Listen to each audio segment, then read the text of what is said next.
Hello বন্ধুরা, আপনারা সবাই ভালো আছেন? আজকে আমি একটা শাক করব।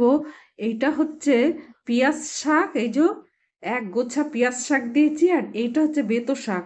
আর রসুন আর নুন আর আদা, নিচে জল দেওয়া আছে। দিয়ে আমি এটা প্রেসার কুকারে সিটি দেবো। এই যে জিরে, কালো জিরে, তেজপাতা ফোড়ন দিয়েছি, এই হিং দিলাম। আর এখানে এই এইগুলো দেব, এই যে গরম মশলা, পেঁয়াজ আর লঙ্কা গুঁড়, ধনে জিরে। আর ওতে তো বাটার সময় এটা বেতো শাক আর পিয়াজ শাক আর রসুন আদা, নুন এসব দিয়ে এটা বাটা ছিল। এই সেদ্ধ করে প্রেসার কুকারে সিটি মেরে সে গ্রাইন্ডিং মেশিনে পেস্ট ছিল। এবার এই এই মশলাগুলো কাশ্মীরি লঙ্কার গুঁড়ো দিয়ে দিয়েছি। এবার একটু শুকাবো জলটা। ড্রাই ফ্রাই করা কসুরি মেথি, এগুলো কসুরি মেথি সবুজ সবুজ, আর এগুলো বেসন